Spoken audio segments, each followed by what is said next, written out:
Hi guys, welcome down to another edition of Totally Rad Games! I'm Eric the Strong, thank you guys for tuning in. Now today I'm going to be talking about one of the games that everybody loves to shit on, and that is Friday the 13th for the NES. Right off the bat, people see this and they go fucking nuts. They hate this game. I don't even know why they hate this game. It's not that bad of a game. You see the LJN logo and you're thinking to yourself, well, here's another piece of shit game. Well, it's not that bad. It's actually a pretty okay game. I've been playing it for a long time, and until I did this video, I never got to beat it. So I really don't have anything bad to say about it. Now, everyone says, like, well, there's no gold at the end of that rainbow. Well, you can't just blame LJN for this. There is another co-conspirator in the creation of this game. Friday the 13th wasn't just made by LJN. No. There's some Illuminati level shit going on here because Atlas actually developed the game. That's right. The same people that brought you Persona and a myriad of other great games also were behind this. Now, I can't really defend this game to anyone. If you don't like it, you don't like it. And there's a lot of reasons why.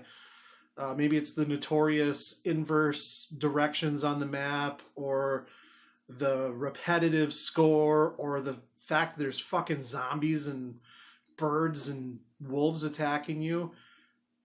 I don't know. In 1989, there wasn't a whole lot of other horror games out there, if any, available in North America.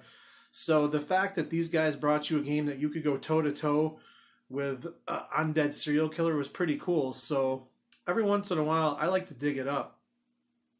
Dig it up! You gotta dig it up! You gotta dig it up!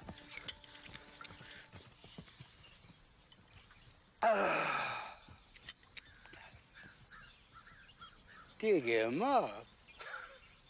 Does he think I'm a farthead? Now, to start the game, you pick from a pool of counselors who look like they'd be way more comfortable in a tennis game than they would be trying to survive the night at Crystal Lake.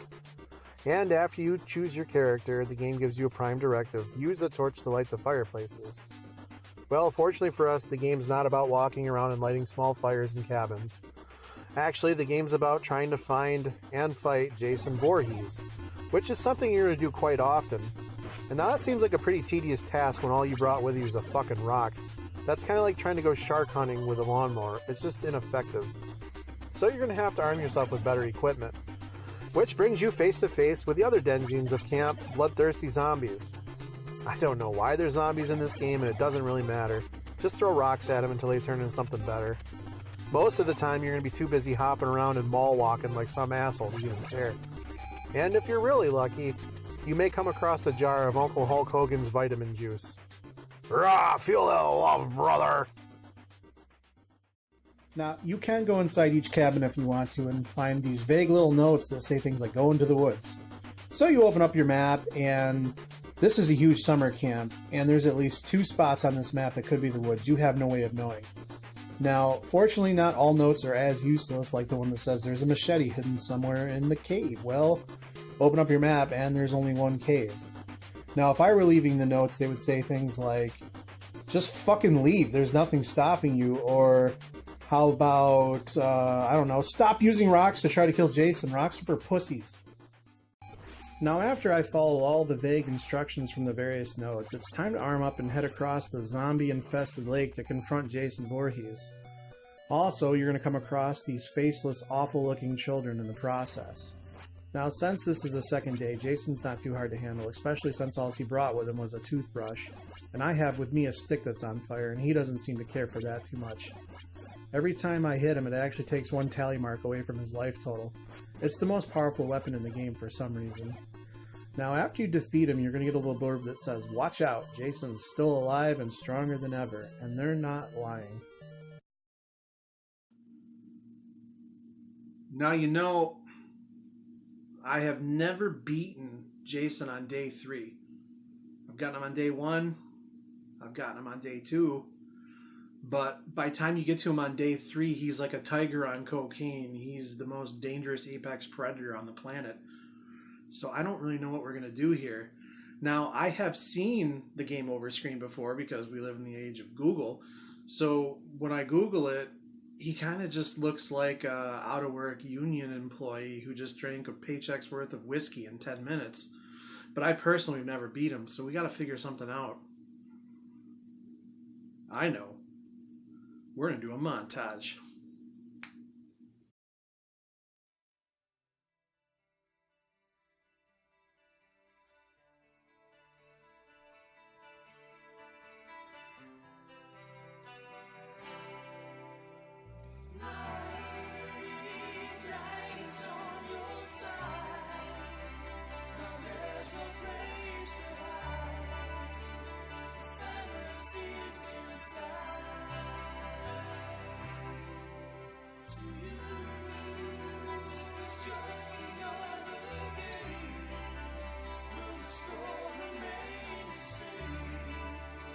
Tomorrow you don't.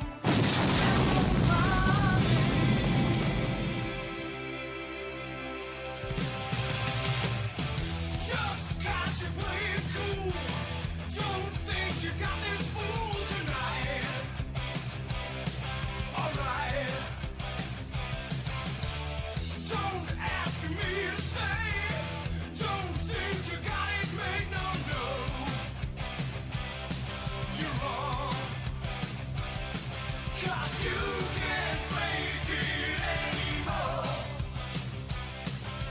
I know what you're waiting for.